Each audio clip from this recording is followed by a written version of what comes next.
ഞാൻ ഇന്നിവിടെ വന്നിരിക്കുന്നത് പുതിയകാവ് മാവേലിക്കരയുള്ള ദീപം ലോ അക്കാഡമിയിലെ LLB എൻട്രൻസ് സ്റ്റുഡൻസിന് ആവശ്യമായിട്ടുള്ള കുറച്ച് ക്വസ്റ്റ്യൻസുമായിട്ടാണ്. നമുക്ക് നേരെ എന്ത് ചെയ്യാം, നമുക്ക് നേരെ ക്വസ്റ്റ്യനിലേക്ക് കടക്കാം. അപ്പോൾ നമ്മൾ ഇന്നത്തെ വീഡിയോയിൽ പറയുന്നത് വളരെ പ്രധാനപ്പെട്ട കുറച്ച് ക്വസ്റ്റ്യൻസാണ്.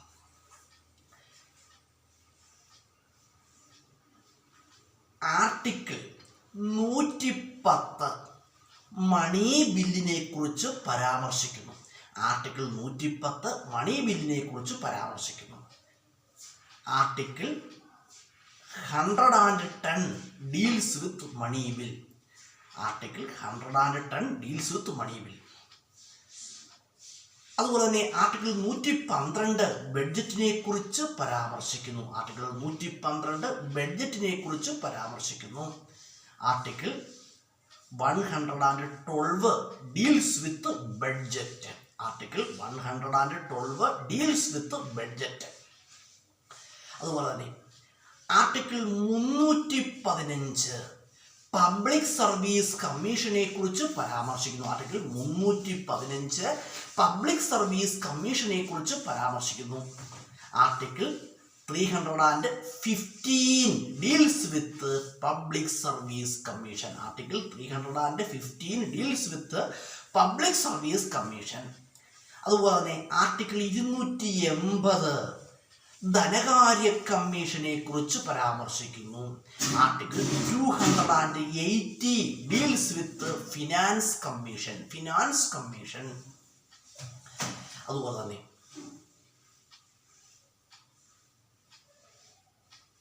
ആർട്ടിക്കിൾ 108 പാർലമെന്റിന്റെ സംയുക്ത സമ്മേളനത്തെ കുറിച്ച് പരാമർശിക്കുന്നു.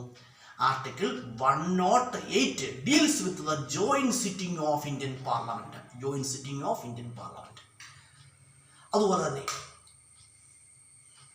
ആർട്ടിക്കിൾ 44 ഏകീകൃത സിവിൽ കോഡിനെ കുറിച്ച് പരാമർശിക്കുന്നു. Article 44 deals with uniform civil code. Uniform civil code. അതുപോലെ തന്നെ പറയുകയാണെങ്കിൽ ആർട്ടിക്കിൾ 24 ആർട്ടിക്കിൾ 24 ബാലവേല നിരോധനത്തെ കുറിച്ച് പരാമർശിക്കുന്നു. Article 24 deals with the prohibition of child labor. prohibition of child labor. അതുപോലെ തന്നെ ആർട്ടിക്കിൾ 23 നിർബന്ധിച്ച് ആരെ കൊണ്ടും നമുക്ക് എന്ത് ചെയ്യാൻ കഴിയില്ല, യാതൊരുവിധ ജോലികളും ചെയ്യിക്കുവാൻ കഴിയില്ല. അതാണ് article 23. Article 23 deals with the prohibition of forced labour. Prohibition of forced labour. അതുപോലെ തന്നെ പറയുകയാണെങ്കിൽ ആർട്ടിക്കിൾ 124 മുതൽ 147 വരെ സുപ്രീം കോടതിയെ കുറിച്ച് പരാമർശിക്കുന്നു. Article 124 to 147 deals with supreme court. Supreme കോടതിയെ കുറിച്ച് പരാമർശിക്കുന്നു. അതുപോലെ തന്നെ സുപ്രീം കോടതി റിട്ടുകൾ പുറപ്പെടുവിക്കുന്നത് എന്തിൻ്റെ അടിസ്ഥാനത്തിലാണ്? ആർട്ടിക്കിൾ 32 അടിസ്ഥാനത്തിലാണ്.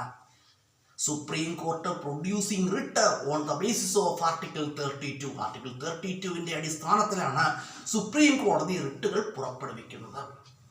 അതുപോലെ തന്നെ ആർട്ടിക്കിൾ 76 അറ്റോർണി ജനറലിനെ കുറിച്ച് പരാമർശിക്കുന്നു. Article 76 deals with attorney general of India. അതുപോലെ തന്നെ ആർട്ടിക്കിൾ 165 അഡ്വക്കേറ്റ് ജനറലിനെ കുറിച്ച് പരാമർശിക്കുന്നു. Article 165 deals with the advocate general. Advocate general.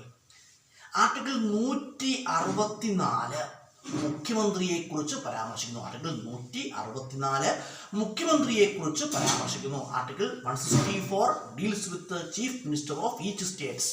അതായത് സംസ്ഥാനത്തിലെ മുഖ്യമന്ത്രിമാരെ കുറിച്ച് പരാമർശിക്കുന്നു. അതുപോലെ തന്നെ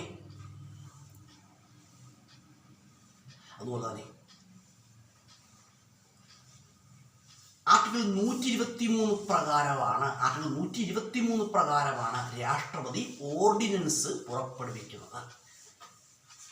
കേട്ടോ, രാഷ്ട്രപതിയാണ് എന്ത് ചെയ്യുന്നത്? ഓർഡിനൻസ് പുറപ്പെടുവിക്കുന്നത്. President of India declaring the ordinance on the basis of Article article 123 പ്രകാരം ആർട്ടിക്കിൾ 123 പ്രകാരമാണ് എന്ത് ചെയ്യുന്നത് രാഷ്ട്രപതി ഓർഡിനൻസ് പുറപ്പെടുവിക്കുന്നത്. അതുപോലെ തന്നെ ആർട്ടിക്കിൾ 214 ഹൈക്കോടതിയെക്കുറിച്ച് പരാമർശിക്കുന്നു. Article 214 deals with high court of each States. അതുപോലെ തന്നെ ഹൈക്കോടതി റിട്ടുകൾ പുറപ്പെടുവിക്കുന്നത് എന്ത് പ്രകാരമാണ്? ആർട്ടിക്കിൾ 226 പ്രകാരമാണ്.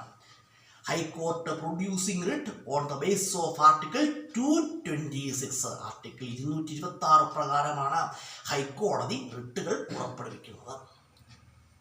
അതുപോലെ തന്നെ ആർട്ടിക്കിൾ 17 അയിത്ത നിരോധനത്തെക്കുറിച്ച് പരാമർശിക്കുന്നു.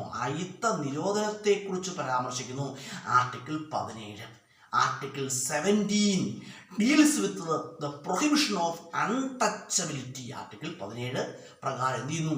17 പ്രകാരം അയിത്തം നിരോധിച്ചിരിക്കുന്നു, അല്ലെങ്കിൽ അയിത്തം കുറ്റമാണ് എന്ന് പരാമർശിക്കുന്നു. അതുപോലെ 14 വയസ്സ് വരെയുള്ള കുട്ടികൾക്ക് നിർബന്ധിതവും സൗജന്യവുമായ വിദ്യാഭ്യാസം ഏർപ്പെടുത്തുന്ന ഭരണഘടനാ വകുപ്പ് ഏതാണ്?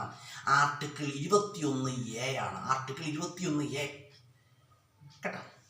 Free and compulsory education up to 14 years. 14 വയസ്സ് വരെയുള്ള കുട്ടികൾക്ക് നിർബന്ധവും സൗജന്യവുമായ വിദ്യാഭ്യാസം ഏർപ്പെടുത്തുന്ന ഭരണഘടനാ വകുപ്പാണ് ആർട്ടിക്കിൾ 21A കേട്ടോ. അതുപോലെ ആർട്ടിക്കിൾ 51A മൗലിക ചുമതലകളെ കുറിച്ച് പരാമർശിക്കുന്നു. Article 51A deals with fundamental ഡ്യൂട്ടീസിനെ കുറിച്ച് പരാമർശിക്കുന്നു. ആർട്ടിക്കിൾ 1 എന്താണ് പറയുന്നത്? India is the union of states. India സംസ്ഥാനങ്ങളുടെ കൂട്ടമാണെന്ന് പരാമർശിക്കുന്ന ഭരണഘടനാ വകുപ്പാണ് ആർട്ടിക്കിൾ 1. അതുപോലെ തന്നെ നമ്മൾ പറഞ്ഞു. അതുപോലെ തന്നെ ആർട്ടിക്കിൾ 75 പ്രധാനമന്ത്രിയെക്കുറിച്ച് പരാമർശിക്കുന്നു. Article 75 deals with the prime minister of India. Prime മിനിസ്റ്ററിനെ കുറിച്ച് പരാമർശിക്കുന്ന വകുപ്പുകളാണ് ആർട്ടിക്കിൾ 75 ഒക്കെ. അതുപോലെ തന്നെ ഇപ്പം നമ്മൾ കുറച്ച് ക്വസ്റ്റ്യൻസ് പറഞ്ഞു. ഇനിയും ക്വസ്റ്റ്യൻസ് ഉണ്ട്, അതൊക്കെ നമുക്ക് വരും വീഡിയോകളിൽ ഡിസ്കസ് ചെയ്യാം. അപ്പം ഈ ക്വസ്റ്റ്യൻസ് എന്താണ്? വളരെ പ്രധാനപ്പെട്ട ക്വസ്റ്റ്യൻസാണ്. അപ്പം ഇത് ചോദിക്കാൻ സാധ്യതകളേറിയ ക്വസ്റ്റ്യൻസാണ്. അപ്പോൾ ഇത് ക്വസ്റ്റ്യൻസ് നിങ്ങൾ പഠിച്ചു വെക്കുക. ആർട്ടിക്കിൾ 14 എന്തിനെക്കുറിച്ച് പരാമർശിക്കുന്നു? നിയമത്തിന് മുന്നിൽ എല്ലാവരും സമന്മാരാണെന്ന് പരാമർശിക്കുന്നു. Article 14 deals with equality before law. നിയമത്തിന് മുമ്പിൽ എന്താണ്? എല്ലാവരും സമന്മാരാണെന്ന് പരാമർശിക്കുന്ന ഭരണഘടനാ വകുപ്പ് ആർട്ടിക്കിൾ 14 ആണ്. ഇപ്പോൾ കുറച്ച് ക്വസ്റ്റ്യൻസ് പറഞ്ഞു, ഇനിയും ക്വസ്റ്റ്യൻസ് ഉണ്ട്, വരും വീഡിയോയിൽ ഡിസ്കസ് ചെയ്യാം. അപ്പം ഞാനിവിടെ വന്നത് പുതിയകാവ് മാവേലിക്കരയുള്ള ദീപം ലോ അക്കാഡമിയുടെ LLB എൻട്രൻസ് സ്റ്റുഡൻസിന് ആവശ്യമായിട്ടുള്ള ക്വസ്റ്റ്യൻസുമായിട്ടാണ്. ഈ ക്വസ്റ്റ്യൻസ് ഏവർക്കും ഉപകാരപ്രദമാണ്. വീഡിയോ കാണുന്നവർ എന്ത് ചെയ്യുക? വീഡിയോ കാണുക. ഏവർക്കും വീഡിയോ കാണാവുന്നതാണ്, ഇത് കേട്ട് പഠിക്കാവുന്നതാണ് കേട്ടോ. അപ്പോൾ തൽക്കാലം നിർത്തുവാണ്. അപ്പം നമുക്ക് ഇനി അടുത്ത കുറച്ച് ക്വസ്റ്റ്യൻസുമായിട്ട് അടുത്തൊരു വീഡിയോയിൽ നമുക്ക് ഡിസ്കസ് ചെയ്യാം. എല്ലാം കൂടി ഒരു വീഡിയോയിൽ ഡിസ്കസ് ചെയ്ത് കഴിഞ്ഞാൽ നിങ്ങൾക്ക് കേൾക്കുവാനും പഠിക്കുവാനും ഒക്കെ എന്താകും? അത് കോംപ്ലിക്കേഷൻസ് ഉണ്ടാകും. അതുകൊണ്ട് തൽക്കാലം നിർത്തുവാണ്. അടുത്തൊരു വീഡിയോയിൽ ഇതിൻ്റെ ബാക്കി ക്വസ്റ്റ്യൻസ് നമുക്ക് ഡിസ്കസ് ചെയ്യാം. വീഡിയോ കാണുന്നവരെന്തില്ല തുടർച്ചയായിട്ട് കാണുക. ദീപം ലോ അക്കാഡമിയിലുള്ള സ്റ്റുഡൻസ് LLB സ്റ്റുഡൻസ് വീഡിയോ കാണുക, നിങ്ങളത് കേട്ട് പഠിക്കുക.